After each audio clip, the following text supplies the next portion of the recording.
উপস্থিত সকল সাংবাদিকদের আমি আন্তরিকভাবে ধন্যবাদ জানাই।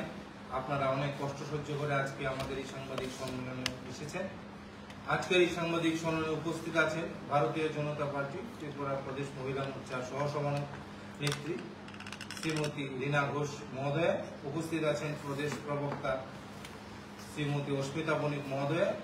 আজকে এই সাংবাদিক সম্মেলনে বিস্তারিত তথ্য তুলে ধরবেন শ্রীমতী অস্মিতা বণিক। আমি ওনাকে অনুরোধ করছি আজকে সাংবাদিকের বিস্তারিত তথ্য তুলে ধরার জন্য। নমস্কার। রাজ্য তথা আমরা যারা উত্তর পূর্বাঞ্চলে বসবাস করি, আমরা সবাই ঘূর্ণিঝড়ের কিছুটা আবহাওয়া আছি। আপনারা এই দুর্যোগপূর্ণ পরিস্থিতিতেও এখানে উপস্থিত হয়েছেন। ভারতীয় জনতা পার্টি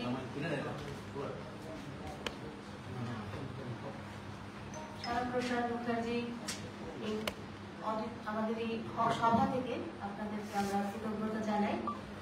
কিছুটা আজকের এই যে সাংবাদিক সম্মেলনের বিষয়, সেটা বিরোধীদের দ্বারা মানে আমাদের যে দুর্যোগপূর্ণ আবহাওয়া, তারা বিভ্রান্তমূলক বিভিন্ন রকমের গতকাল আপনারা দেখেছেন কংগ্রেস এবং সিপিআই পৃথকভাবে দুইটা সাংবাদিক সম্মেলন করেছে এবং সেখানে ওনারা দাবি রেখেছে যে পাহাড় কাটছে, যেখানে একজন উপজাতি মা ওনার দারিদ্রতার কারণে সন্তান বিক্রি করেছেন, এরকম একটা অভিযোগ উঠেছে গন্ডাছড়া ডিস্ট্রিক্টে। আমরা জানি ধলাই পুরা রাজ্যের অ্যাসপায়ারিং ডিস্ট্রিক্ট।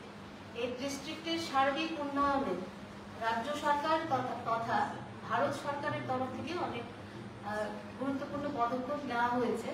তো আপনাদের মাধ্যমে আমরা রাজ্যবাসীর অবগতির জন্য জানাই যে এটা একটা সম্পূর্ণ মিথ্যাচার এবং আমাদের যিনি ওইখানে এমডিসি ভূমিকানন্দ রিয়ান, উনি সরজমিনে গেছেন আমাদের প্রশাসনিকভাবে, এবং যিনি DM CDPO DC child line even সিডব্লিউসির যিনি চেয়ারম্যান পরিতোষ দত্ত, উনি ওনার পুরো টিম নিয়ে সরজমিন তদন্তে গেছেন এবং দেখেছেন যে বিগত 6 মাস আগে যিনি মুরমুরি ত্রিপুরা, যে মা ওনার সন্তান একদিনের সন্তানকে যারা নিঃসন্তান দম্পতি তাদের কাছে হস্তান্তর করেছিলেন, কারণ ওনারা বিনয় দেববর্মার নিঃসন্তান দম্পতি, ওনারা নিজেদের ইচ্ছায় সন্তানটাকে দত্তক নিতে চেয়েছিল, কিন্তু এটা একটা দুর্ভাগ্যের বিষয় যে এখানে আইনি প্রক্রিয়া মানা হয়নি।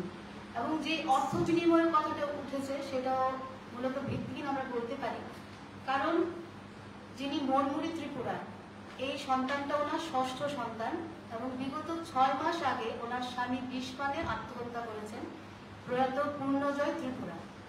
তো দেখা গেছে ওনার যে প্রথম সন্তান 19 বছরের ছেলেটি ব্যাঙ্গালোরে কর্মরত আছে, দ্বিতীয় সন্তানটি একজন কন্যা সন্তান 18 বছর, সে বিবাহিতা, তৃতীয় সন্তানটি 16 বছর, সে ক্লাস 7-এ পড়ে, চতুর্থ সন্তান 12 বছরের, সে ক্লাস 6-এ পড়ে, এবং যিনি পঞ্চম সন্তান শিশু মানে ছেলে, সে ক্লাস 3-তে পড়ে।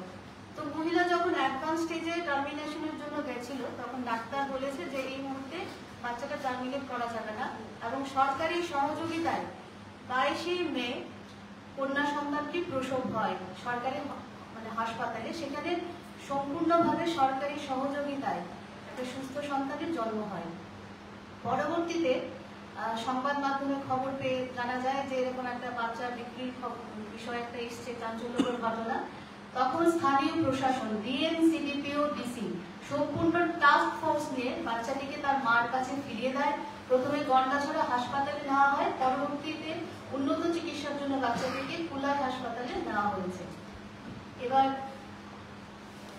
আমরা জানতে পারি যে ঠিক আপনার ইনস্ট্যান্ট রিলিফ হিসেবে মাকে, যিনি মুরমুরি ত্রিপুরা, ওনাকে রেশন সামগ্রী প্রদান করা হয়েছে এবং ওনার যে আমাদের মাননীয় ডিএম রাজ্য সরকারের তৎপরতায় মিশন বাৎসল্যে বাচ্চারা যারা স্কুলে যাচ্ছে তাদেরকে সেই স্কিমের আওতায় আনা হবে, এবং বিধবা, যিনি উনি সদ্য বিধবা হয়েছেন, 6 মান্থস ওনার হাজব্যান্ড এক্সপায়ার্ড, তো ওনাকে উইডো পেনশন দেওয়া হবে।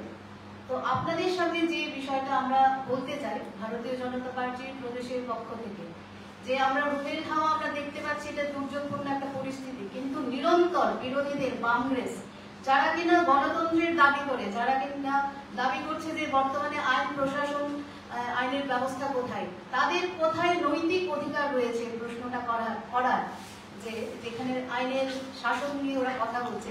আপনাদের সামনে আমি কিছু তথ্য তুলে ধরতে চাই। বিগত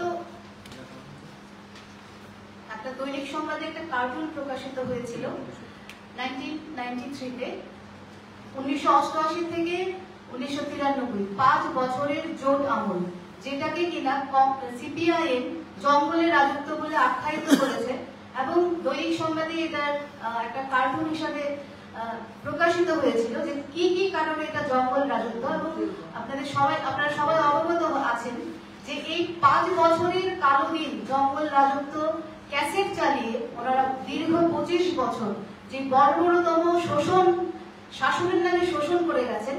তো আমি আপনাদের জন্য একটু পড়তে চাই যে 5 বছরের আমাদের জোট সরকারের, যেটা 1988 থেকে 1993, ওনারা বলেছিল যে পঞ্চায়েত রাজ খতম, পৌরসভার অপঘাতে মৃত্যু, খাদ্যের কালো বাজারি, ছাত্রদের পাঠ্যপুস্তক নিয়ে কালো বাজারি, হকার উচ্ছেদ, তারপর বিভিন্ন স্কিমের টাকা লোপাট, এরকম প্রায় এখানে 20টিরও বেশি ওনারা কংগ্রেসের কালো দিন 5 বছর জঙ্গল রাজত্ব, এটা তথ্য প্রকাশ হয়েছিল দৈনিক সংবাদের মতো লার্জেস্ট সার্কুলেটেড পেপারে।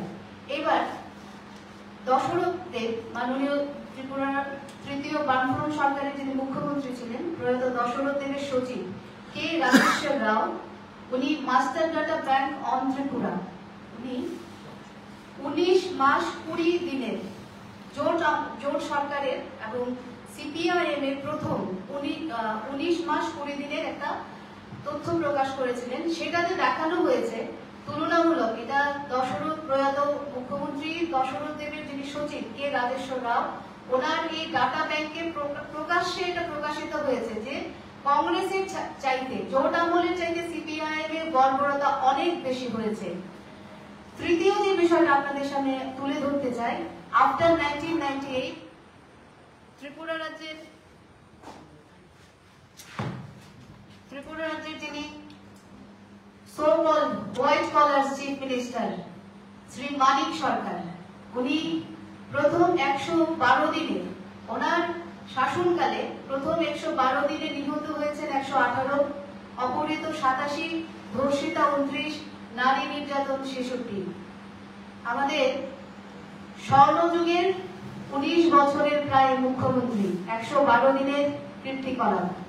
তারপর বিভিন্ন সময় নির্বাচনী প্রচারে এসে সিপিআইএম এর বরিষ্ঠ দিগ্গজ নেতারা বলে গেছেন ত্রিপুরায় উগ্রপন্থী কার্যকলাপ চলছে কংগ্রেসের মদতে। বক্তা জ্যোতি বাসু, আপনারা দেখতে পারেন এখানে ওনার বক্তব্য, কংগ্রেস সন্ত্রাসবাদী জোটের ক্ষমতায় খোয়ালো খান খান হয়ে যাবে, বিমান বসুর বক্তব্য। সন্ত্রাসবাদীদের সাথে জোট করে একক ইস্তেহার নিয়ে ভোটের সাথে লুকোচুরি খেলছে গৌতম দাস। দুষ্মন্ত নারায়ণ পাহাড় কংগ্রেস এনএলএফটির পরিকল্পিত গণহত্যার বিরুদ্ধে রাজ্য জুড়ে গণবিক্ষোভ, জিলানিয়া এবং নেতৃবৃন্দের সফর।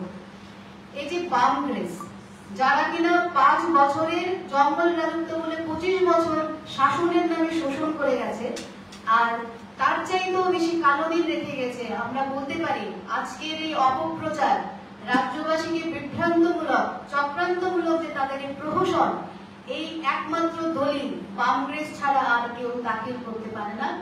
ভারতীয় জনতা পার্টি সেবা থেকেই সুশাসন, এটা আমরা বিশ্বাস করি এবং আমরা সত্তার চেয়ে সেবাতে বেশি বিশ্বাস করি। নিরন্তর প্রতিটা কর্মী নেতা কাজ করে চলেছে এবং এই মুড়মুড়ি ত্রিপুরা আজকে যে মাকে ট্রাম্প কার্ড খেলে নির্বাচনের পরে, আমরা জানি 4 জুলাই আমাদের লোকসভার নির্বাচনের ফলাফল ঘোষিত হবে, এই পূর্বে একটা রুমেল, আমরা এখনো বলছি যে রুমেল হয়তো একটা ঘূর্ণিবহ, যেটা একটা প্রাকৃতিক দুর্যোগ, কিন্তু ওনারা যে দুর্যোগ নিয়ে ডিস্ট্রাকশন এন্ড ডিস্ট্রাকশন যাদের একমাত্র কাজ, সেই কংগ্রেস, তারা এই চক্রান্তমূলক একটা মিথ্যা অপপ্রচার চালানোর চেষ্টা করছে। পাহাড় মোটেও কাটছে না, পাহাড়ের মতো করে সেটা বর্ধিষ্ণু এবং সেটা উন্নয়নের শিখরে আমরা পৌঁছবো। আমরা জানি ভারতীয় সংবিধানে রাইট টু ইকুয়ালিটি, যেটা সমতার অধিকার, যেটা আমরা জানি ফান্ডামেন্টাল রাইট, কিন্তু নারী এবং শিশু কল্যাণে একটা পজিটিভ ডিসক্রিমিনেশন আছে, যেটা আর্টিকেল 15(5), সেটাতে মহিলা এবং শিশু বিকাশের জন্য বিশেষ ব্যবস্থা নেওয়া হয়েছে। রাজ্য সরকার আমাদের মাননীয় মুখ্যমন্ত্রীর তহবিল থেকে মাতৃ পুষ্টি যোজনায় প্রতিটা গর্ভবতী মায়ের জন্য একটা আর্থিক অনুদানের ব্যবস্থা রয়েছে, এবং প্রধানমন্ত্রী মাতৃ বন্দনা যোজনায় প্রতিটা মায়ের জন্য, গর্ভবতী মায়ের জন্য আমাদের স্কিম চালু রয়েছে, এবং ত্রিপুরা রাজ্য সহ সারা ভারতবর্ষে সবাই এই স্কিমের আওতায় আছে এবং সেই লাভ উপভোগ করছে। এবং এই যে মুড়মুড়ি, আমরা মা মুড়মুড়ি ত্রিপুরার এই ঘটনাকে নিয়ে ওনারা একটা ঘটনার ঘটা খেলার চেষ্টা করেছেন, সেই অপপ্রচারকে আমরা ধিক্কার জানাই। আমরা তাদেরকে চেতাবনী দিতে চাই, সেটা তাদের জন্য একটা সাবধান বাণী থাকবে যে ভারতীয় জনতা পার্টি একক সংখ্যাগরিষ্ঠতায় যেরকম সরকার গঠন করে, এককভাবে গণতান্ত্রিক পদ্ধতিতে আমরা সার্বিক উন্নয়নেও আমাদের নিরন্তর কাজ চলেছে, যেটা পুষ্টি এবং পোষণ ট্রেকার সমস্ত বিষয় নিয়ে শিশুদের কল্যাণে কাজ চলছে। এবং এই ঘটনাটা রাজ্য সরকার খুব সংবেদনশীলতার সাথে দেখছে। আমরা আশা করব ভবিষ্যতে এরকম অপপ্রচারমূলক থেকে বিরোধীরা বিরত থাকবেন। এগুলি আমি এখানে সাংবাদিক, যদি কারোর কিছু প্রশ্ন থাকে আপনারা করতে পারেন।